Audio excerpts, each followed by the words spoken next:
Hi and welcome to the Geek Legion of Doom. This is a horror movie review and I'll be having a look at Vampires Out for Blood, also known as simply Out for Blood in some countries. Now this is a 2004 movie and stars Kevin Dillon, and he plays a policeman who's kind of losing his rag a little bit. He's kind of fallen on hard times, he's drinking heavily, he's getting in trouble at work. He's very obsessed with his kind of ex-wife, who played by Vanessa Angel, who is this kind of horror novel writer, a la Stephanie Myers, and she's kind of writing all these books about romantic vampires and things like that, kind of a bit like the Twilight novels. Anyway, and to get his mind off it, his captain sort of gives him this new case to try and find this missing college girl. And when he's out drinking one night, he just happens to sort of notice her and kind of follows her. Of course, it turns out she's actually a vampire, and he's sort of seduced, so to speak, back into her nest, where he's bitten by this master vampire who's kind of looks like a bit of a Nosferatu sort of type character. And of course, he then sort of starts to become a vampire himself, and then goes to his ex-wife for help, who is this kind of writer, as I say, because he thinks he's going to be some kind of expert.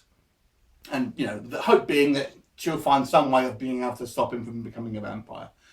Now, if I were to compare this film to another movie, I would probably say like the original Fright Night, with maybe a little bit of Dusk Till Dawn as well. I don't think it's quite as good as either of those movies, but it is actually quite a fun movie. Now, it's obviously made on a relatively low budget. I believe it was made for a TV, a TV audience ultimately.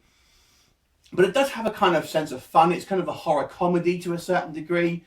But it's, I guess the main criticism I would have of this movie, there's not a lot really to it. It's relatively self-contained and kind of not a lot going on. The storyline itself is kind of quite lightweight. And that's kind of, I guess, the main criticism I have of this film. It's relatively forgettable.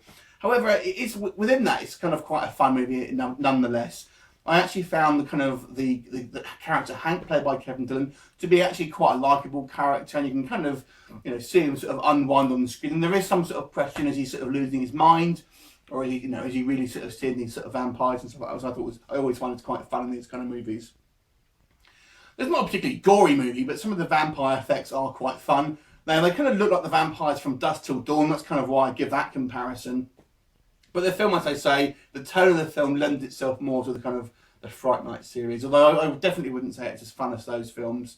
There's some good performances. I actually kind of really enjoyed the sort of characters. Jodie Lynn O'Keefe plays this kind of female vampire that's kind of the one that he sort of originally is after, and I think she makes quite a good seductive vampiress, if you see what I mean. It's a fun movie. I don't think it's one you kind of you're going to watch over time and time again. There are a few plot holes here and there, but it's probably a B-movie horror at its kind of best ultimately. I'm going to give it a 6.5 out of 10. So an above average B-movie for me. I like it. What do you think of it? Leave me a comment. I will look forward to seeing you next time. Bye for now.